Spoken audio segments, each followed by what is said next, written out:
पावे। तुम संसार शक्ति लेकी ना, पालन हेतु अन्न धन दीना, अन्नपूर्णा होई जगपाला, आदि सुंदरी बाला। प्रलय काल सब नासनहारी, तुम गौरी शिव शंकर प्यारे, शिव योगी तुम्हारे गुण गावे, ब्रह्मा विष्णु तुम्हें नित्य ध्यावे। रूप सरस्वती को तुम धारा, दे सुबुद्धि ऋषि मुनि न उबारा, धरयु रूप नरसिंह को अम्बा, प्रगट भई बाण कर खंभा। रक्षा करि प्रहलाद बचायो, हिरण्याकक्ष को स्वर्ग पठायो, लक्ष्मी रूप धरो जग माही, श्री नारायण अंग समाहि। क्षीर सिंधु में करत विलासा, दया सिंधु दीजे मन आसा, हिंगलाज में तुम्ही भवानी,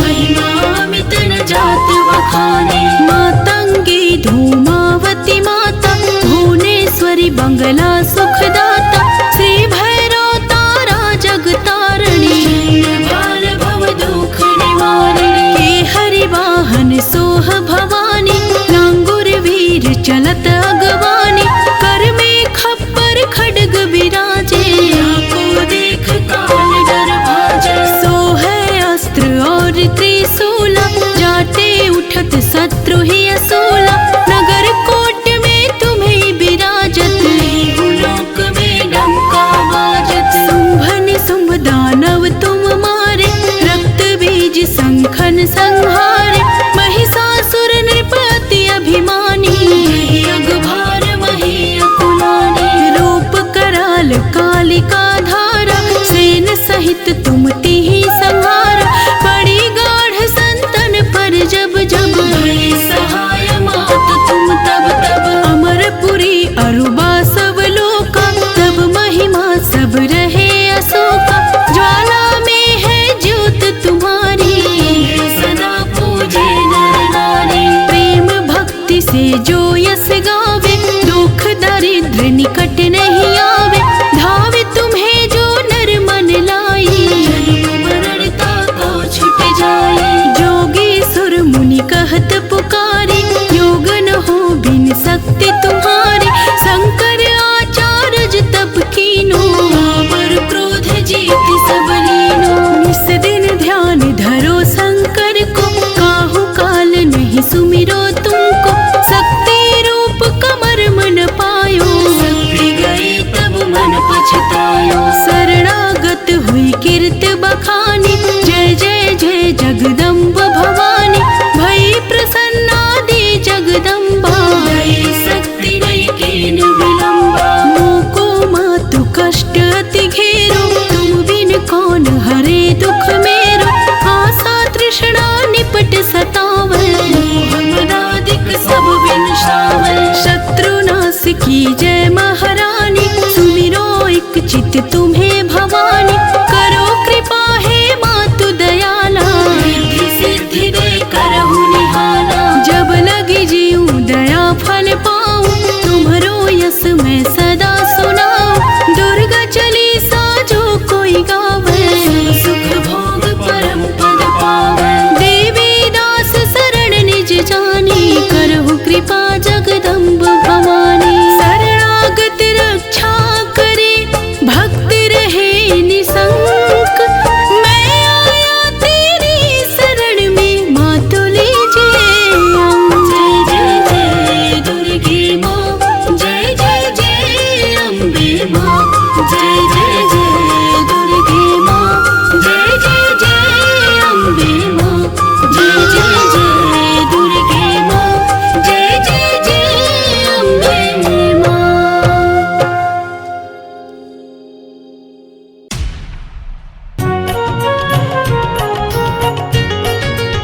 जय माता दी। आइए आज आप सभी को माता वैष्णो की अमर कथा को बताती हूँ और श्रवण कराती हूँ। जय माता दी। माँ वैष्णो जी की अमर कहानी का इतिहास सुनाती हूँ। कैसे हुआ वध भैरवनाथ का पावन गाथा गाती हूँ। कैसे हुआ वध भैरवनाथ का पावन गाथा गाती हूँ। जय माता दी। गुरु गोरखनाथ का शिष्य भैरवनाथ बहुत बड़ा शक्तिशाली व बलशाली अघोरी था। तामसी भोजन करता था और सिवा अपने गुरु के भैरवनाथ किसी से नहीं डरता था। तपोधारी था भैरवनाथ, बहुत बड़ी तपस्या करता था। बिना तंत्र साधना के भैरवनाथ का एक दिन भी नहीं बीतता था। पर इसी के साथ साथ वह बहुत बड़ा घमंडी था। उसका ये मानना था कि वो तीनों लोक का स्वामी है, आंधी है, तूफान है। और ऐसे घमंडी भैरवनाथ का किस प्रकार माँ ने वध किया, आइए आप सभी को पूरी कथा बताती। श्रीधर नाम के एक ब्राह्मण थे और माँ वैष्णो के बहुत बड़े पुजारी थे। बहुत ही दीनहीन हालत थी उनकी, लगता था जैसे बहुत बड़े भिखारी हैं। सुबह शाम दिन रात माँ की भक्ति में लीन रहते थे। एक दिन श्रीधर कहीं जा रहे थे, अचानक से उनके साथ एक बहुत बड़ी घटना घटी। आइए उस घटना के बारे में आप सभी को आगे की कथा में श्रवण कराती हूँ। जय माता दी।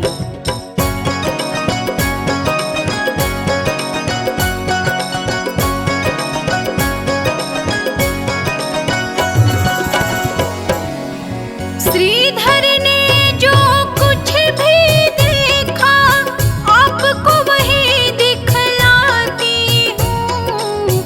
माँ वैष्णो जी की अमर कहानी का इतिहास सुनाती हूँ। माँ की धुन में श्रीधर पंडित कहीं जा रहा था पैदल। सुनसान रास्ता वीरान था, होने लगी थी अजब हलचल। छन छन की आवाज से बज रही थी जैसे कोई पायल। सुन के आवाज पायल की श्रीधर होने लगा पागल। कन्या रूप में वैष्णो रानी के दर्शन करवाती हूँ। माँ वैष्णो जी की अमर कहानी का इतिहास सुनाती हूँ। माँ वैष्णो जी की अमर कहानी का इतिहास सुनाती हूँ। जय जय माँ अम्बे माँ वैष्णो माँ।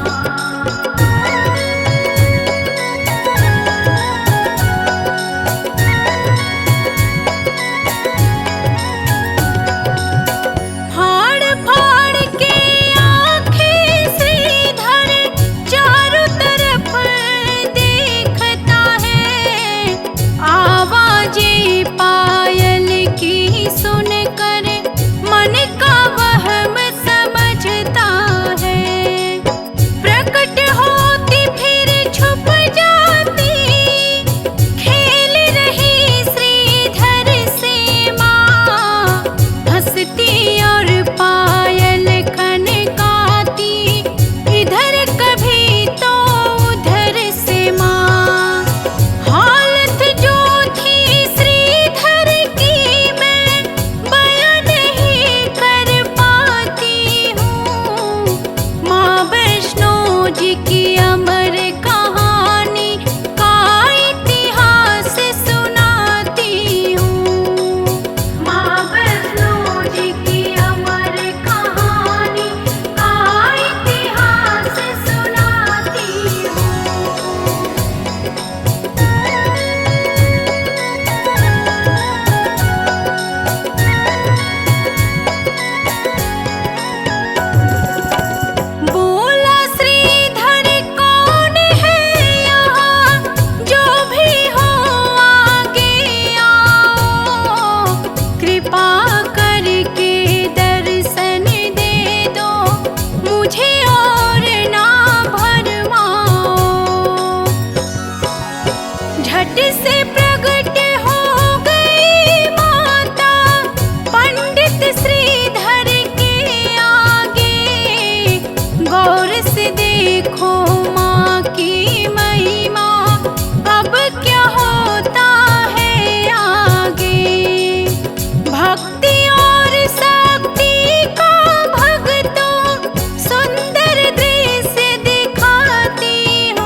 इतना कहकर माता अंतर ध्यान हो जाती हैं और श्रीधर बेचारा बहुत ही चिंता में पड़ जाता है। और माता के कहे अनुसार श्रीधर सबको न्योता देने के लिए प्रत्येक गांव में जा के सबको निमंत्रण देता है कि मेरे घर माँ वैष्णो का भंडारा है, आप सभी को आना है।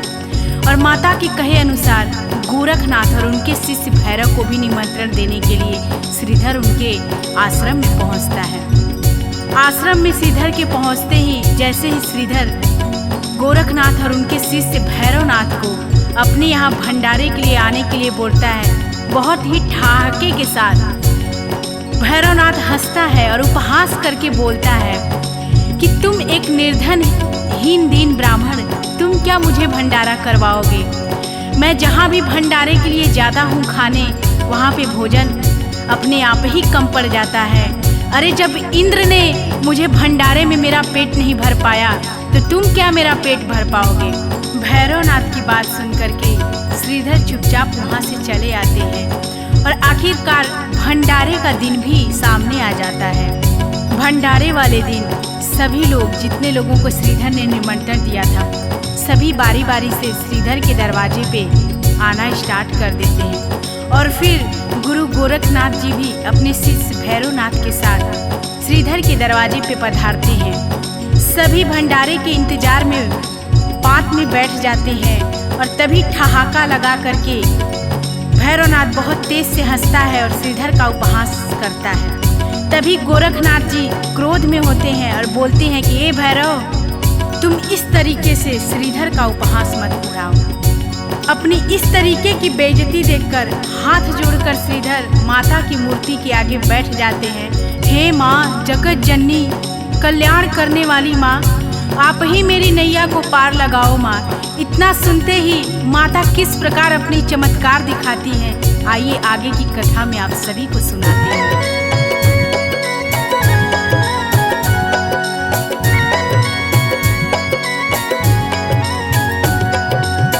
प्रकट हो गई कन्या रूप में, सुन के व्यथा जगत जननी, बोली हंस के माँ श्रीधर से, सूरत सही करो अपनी।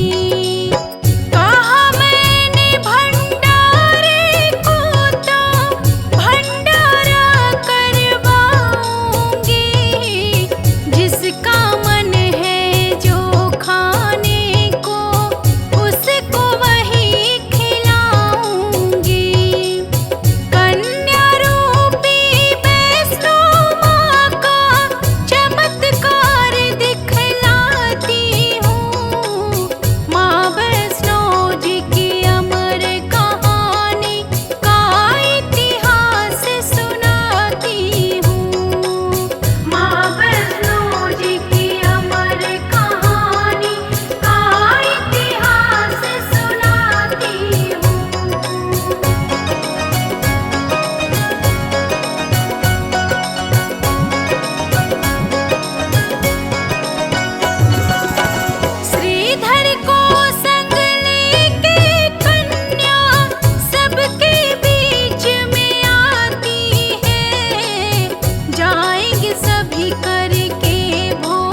सभी अतिथि अचंभित रह जाते हैं, क्योंकि पल में ही सबके सामने पत्तल लग जाता है। पत्तलों में 56 प्रकार के पकवान सज जाते हैं। सभी पेट भर करके हंसी खुशी आनंदित होकर सभी पकवानों का आनंद उठाते हैं। लेकिन भैरवनाथ शंका में डूब जाता है कि आखिर कौन है ये इतनी तेज वाली अद्भुत सी कन्या, जो कि इस गरीब निर्धन ब्राह्मण के घर में आकर के इतना बड़ा भंडारा करवा रही है। तभी गरज करके भैरवनाथ बोलता है कि हे कन्या, मैं मांस और मदिरा का भोजन करता हूँ। अगर हमको ये खाना नहीं मिला, हमको ये भोजन नहीं मिला, तो मैं इस भंडारे से रुष्ट होकर के चला जाऊंगा और तुझे श्राप दे दूंगा। इतना सुनते ही क्रोध में आकर माता बोलती है कि हे भैरव, ये वैष्णव का भंडारा है और ये ब्राह्मण के घर का भंडारा है। ये तुम्हारा आश्रम नहीं है जहाँ पे तामसी भोजन चलता है। तो तुमको अगर खाना है तो खाओ, नहीं तो इसी तरह से वापस लौट जाओ। इतना कहकर ही माता अंतर ध्यान हो जाती हैं। आइए आगे की कथा में आपको श्रवण कराते हैं।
कथा में आप सभी को पवन पुत्र वीर हनुमान जी की छटा का अद्भुत दर्शन करवाते हैं और किस प्रकार से पवन पुत्र वीर हनुमान जी का माता वैष्णो देवी की कहानी में अद्भुत दर्शन है, आप सभी को दिखलाती हूँ और बताती हूँ।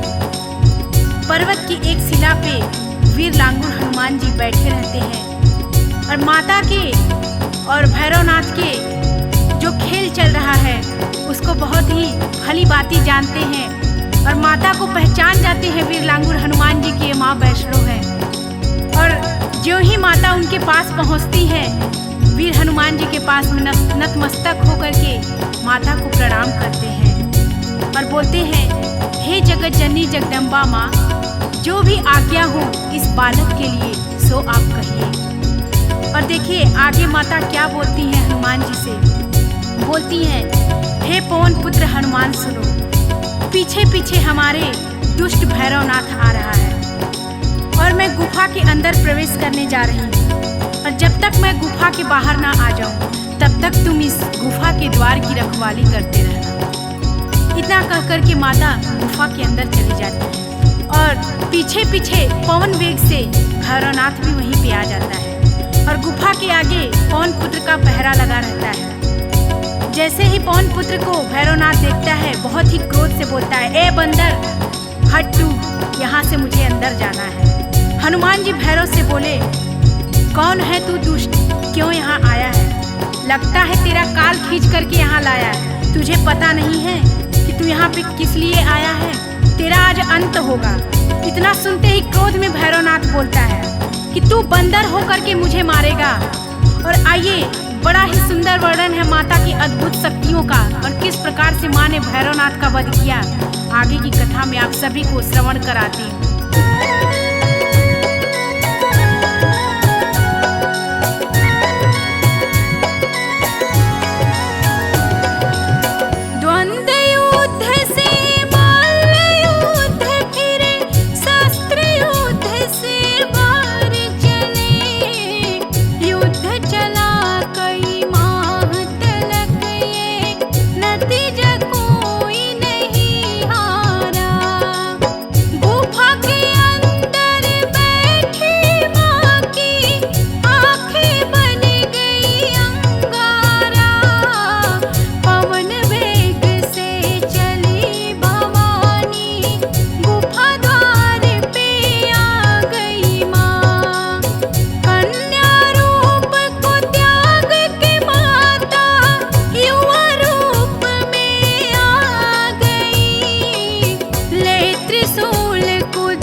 बातें सुनते ही माता अत्यंत क्रोधित हो जाती हैं और बोलती हैं, ए नीच अधर्मी सुन ले अघोरी, तेरी मौत आज सुनिश्चित है मेरे हाथों से। चला ले तू अपनी जितनी दिव्य शक्तियां हैं तेरे अंदर।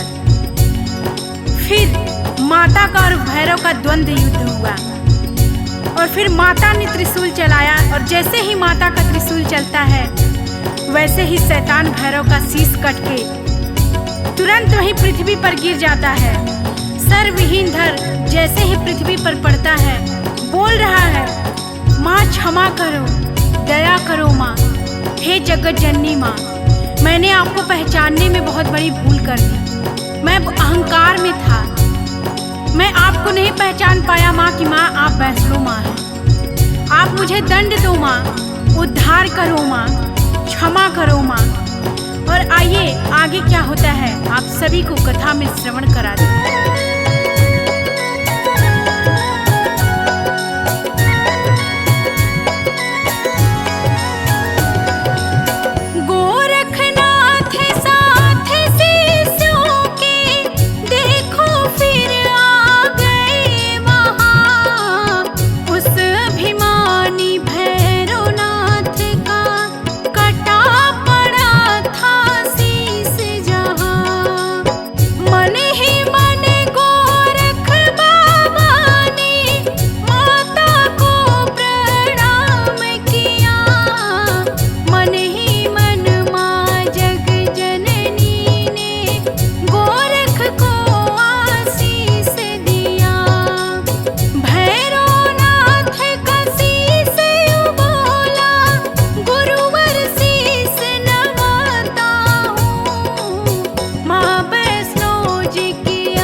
गोरखनाथ की प्रार्थना करते ही माता करुणामयी को भैरवनाथ पे दया आ जाती है और माता भैरवनाथ से बोलती है, ए भैरव, तुझे मैं आज से ये वरदान देती हूँ जिससे तुझे युगों युगों तक पहचान मिलेगी। तुझे आज एक ऐसा वर देती हूँ जिससे कि मेरे बाद तेरी पूजा होगी और तेरा नाम अमर होगा।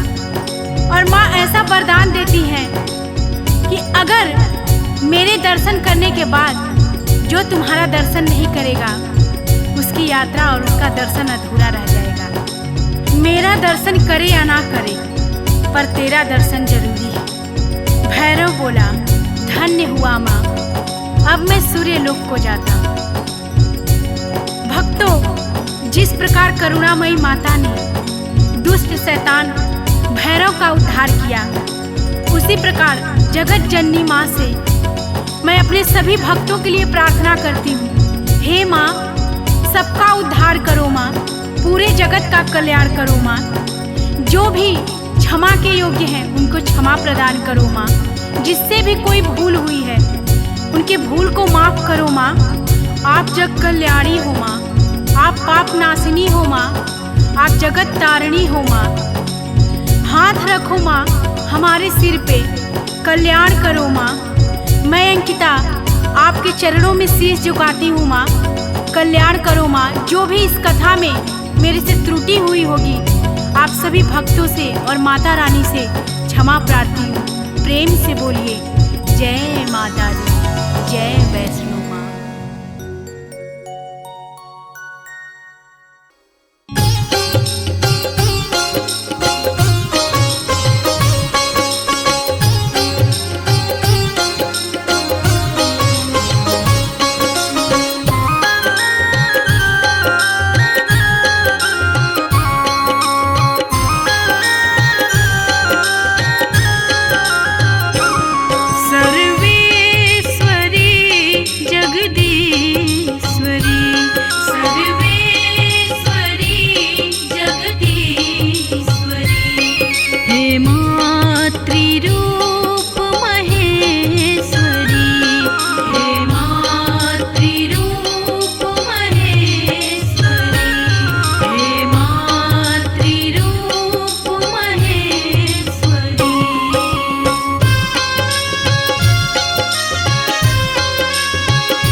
आई गिरि नंदिनी नंदित मेदिनी विश्वविनोदिनी नंदिनुते गिरिवर विंध्य शिरोधिनी वासिनी विष्णुविलासिनी जिष्णुनुते भगवती हे सिति कंठ कुटुंबिनी भूरि कुटुंबी विभूति कृते जय जय हे महिषासुर मर्दिनी रम्यक पर्दिनी शैलसुते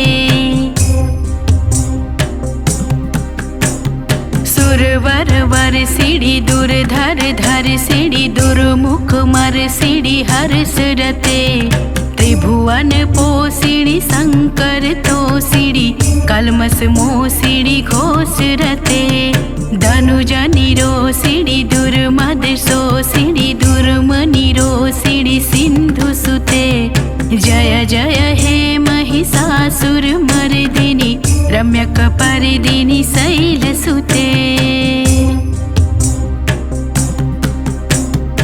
आई जगदम्ब कदम्ब वन प्रियवासिनी तोसिड़ी हासरते शिखरि शिरोमणि तुंग हिमालय शृंग निजालय मध्यगते मधु मधुरे मधुकैटभ गंजिनी महसि विदारिणी रासरते जय जय हे महिषासुर मर्दिनी रम्यक पर्दिनी शैलसुते आई निजहुंकृत मात्र निराकृत धूम्र विलोचन धूम्र सते समर विशोषित रूढ़ित शोणित बीज समुद्धव बीज लते शिव शिव शुंभ निशुंभ महावतर्पित भूत पिशाचरते जय जय हे महिषासुर मर्दिनी रम्यक पर्दिनी शैलसुते आई सतखंड विखंडित रुंड वितुंडित सुंड गजाधिपते निज भुज दंड निपातित चंड विपाटित मुंड भटाधिपते रिपु गज गंड विदारण चंड पराक्रम सौंड मृगाधिपते जय जय हे महिषासुर मर्दिनी रम्यक पर्दिनी शैलसुते धनुरनुसंग रक्षण संग परिस्फुरदंग नटकट के कनक पिसंग पुस्तक निसंग रसद श्रृंग हटा बटुके हर चतुरंग बल छितिरंग घट बहुरंग रट बटुके जय जय हे महिषासुर मर्दिनी रम्यक पर्दिनी शैलसुते आई रण दुर्मद शत्रु वदार धूर्धर निर्भर शक्ति भृते चतुर विचार धुरीण महाशय दूत कृत प्रथमाधिपते दूरित दूरिह दूराशय दुर्मति दानव दूत दुरंत गते जय जय हे महिषासुर मर्दिनी रम्यक पर्दिनी शैलसुते आई शरणागत वैरी वधू जन वीर वरा भयदाई करे त्रिभुवन मस्तक शूल विरोधि शिरोधि कृतामल शूल करे धूमि धूमि तामर धुंधु बिनाद महुमुर्कृत कृत दिनंगि करे जय जय हे महिषासुर मर्दिनी रम्यक पर्दिनी शैलसुते सुरललना ततते तथे तथाभिनियोत्तर नित्यरते कृत कुकुथा कुकुथोदि दडादिक ताल कुतूहल गान रते धुधुकुट धुधुआ धिन्धिमति ध्वनि धीर मृदिंग निदादरते। जय जय हे महिषासुर मर्दिनि रम्यक पर्दिनि शैलसुते। जय जय जाप्य जय जय शब्द परस्तुति तत्पर विश्वनुते। झड़ झड़ झिंझिम झिंकृत नुपुर सिसिचित मोहित भूतपते। नटित नटार्ध नटि नटनायक नाटन नाटित नाट्यर्थे। जय जय हे महिषासुर मर्दिनि रम्यक पर्दिनि शैलसुते।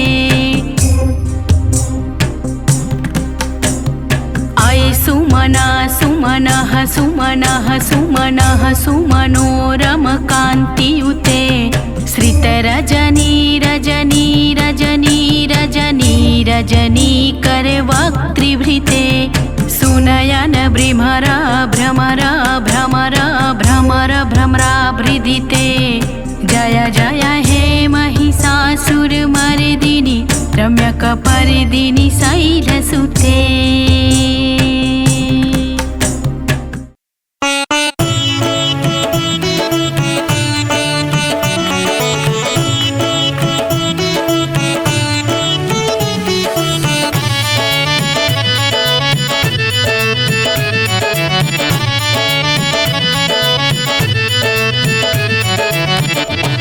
लगन माँ से लगा बैठे जो होगा देखा जाएगा। लगन माँ से लगा बैठे जो होगा देखा जाएगा। जो होगा देखा जाएगा। जो होगा देखा जाएगा।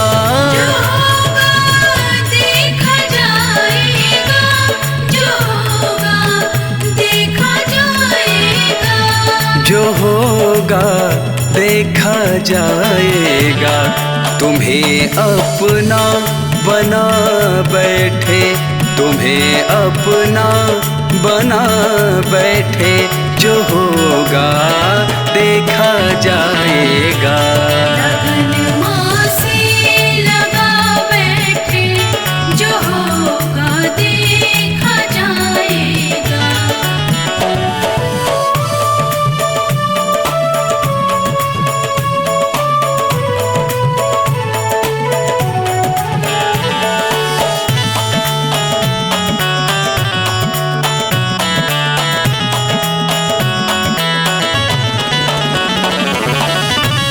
दीवाने बन गए माँ के तो फिर दुनिया से क्या मतलब। दीवाने बन गए माँ के तो फिर दुनिया से क्या मतलब। दीवाने बन गए माँ के तो फिर दुनिया से क्या मतलब। दीवाने बन गए माँ के तो फिर दुनिया से क्या मतलब। तो फिर दुनिया से क्या मतलब। तेरी गलियों में आ बैठे। तेरी गलियों में आ बैठे। जो होगा देखा जाएगा। लगन माँ से लगा बैठे जो होगा देखा जाएगा।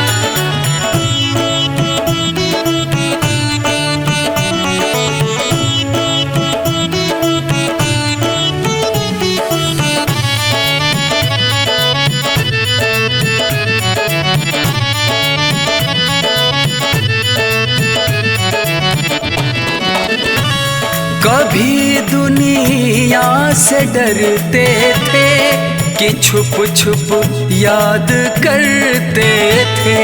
कभी दुनिया से डरते थे कि छुप छुप याद करते थे। कभी दुनिया से डरते थे कि छुप छुप याद करते थे। कभी दुनिया से डरते थे कि छुप छुप याद करते थे। कि छुप छुप याद करते थे।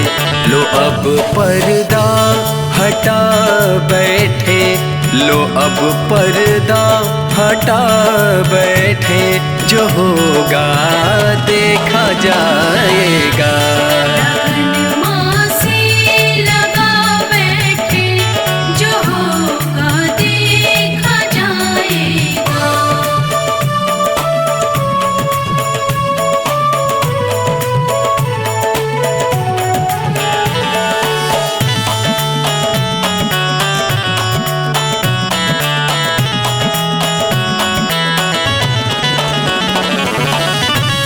कभी ये ख्याल था दुनिया हमें बदनाम कर देगी। कभी ये ख्याल था दुनिया हमें बदनाम कर देगी। कभी ये ख्याल था दुनिया हमें बदनाम कर देगी। कभी ये ख्याल था दुनिया हमें बदनाम कर देगी। हमें बदनाम कर देगी। शर्म अब बेच खा बैठे, शर्म सब बेच खा बैठे, जो होगा देखा जाएगा। लगन माँ से लगा बैठे, जो होगा देखा जाएगा। जो होगा देखा जाएगा, जो होगा देखा जाएगा। देखा जाएगा, जो होगा देखा जाएगा। जो होगा देखा जाएगा।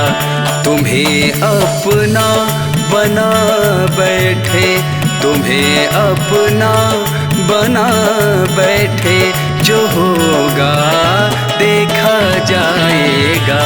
लगन माँ से लगा बैठे, जो होगा देखा जाएगा।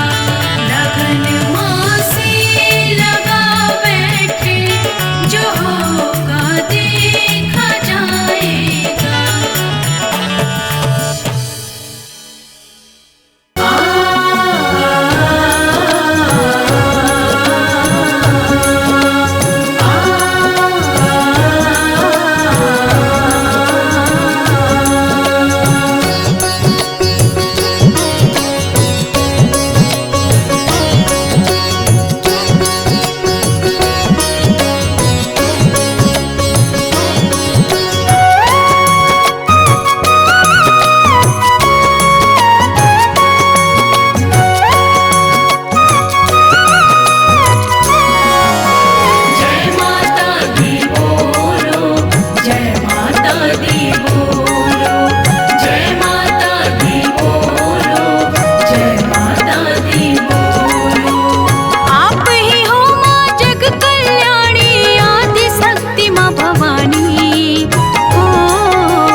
तो माँ को बुलाऊंगी।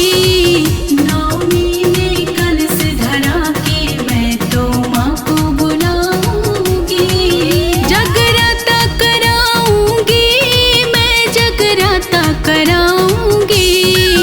नवमी में कलश धरा के मैं तो माँ को बुलाऊंगी।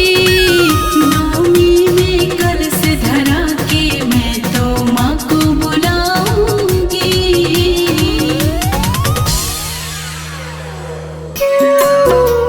सर्व मंगल मांगल्ये शिवे सर्वार्थ साधिके शरण्ये त्र्यंबके गौरी नारायणी नमोस्तुते।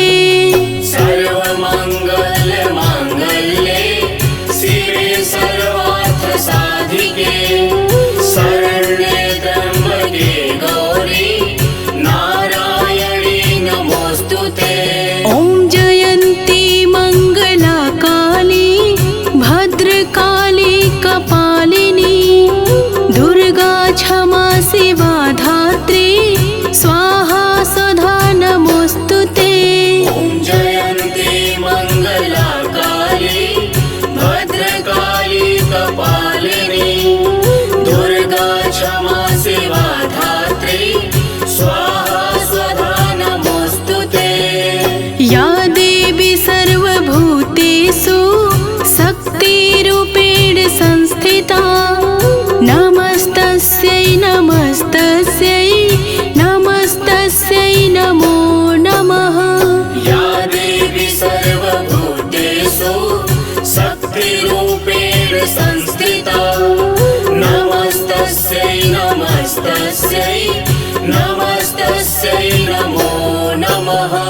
या देवी सर्वभूतेषु लक्ष्मीरूपेण संस्थिता नमस्तस्यै नमस्तस्यै नमस्तस्यै नमो नमः। या देवी सर्वभूतेषु लक्ष्मीरूपेण संस्थिता नमस्तस्यै नमस्तस्यै नमस्तस्यै नमो नमः।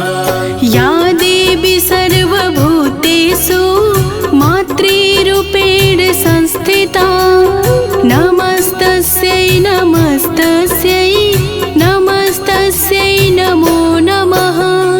या देवी सर्वभूतेषु मातृरूपेण संस्थिता नमस्तस्यै नमस्तस्यै नमस्तस्यै नमो नमः।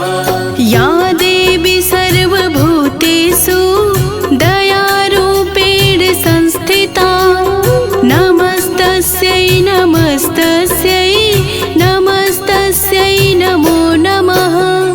या देवी सर्वभूतेषु दयारूपेण संस्थिता नमस्तस्यै नमस्तस्यै नमस्तस्यै नमो नमः। या देवी सर्वभूतेषु बुद्धिरूपेण संस्थिता नमस्तस्यै नमस्तस्यै नमस्तस्यै नमो नमः। या देवी सर्वभूतेषु बुद्धिरूपेण संस्थिता नमस्तस्यै नमस्तस्यै नमस्तस्यै नमो नमः। या देवी सर्वभूतेषु शान्तिरूपेण संस्थिता नमस्तस्यै नमस्तस्यै नमस्तस्यै नमो नमः। या देवी सर्वभूतेषु शान्तिरूपेण संस्थिता नमस्तस्यै नमस्तस्यै नमस्तस्यै नमो नमः।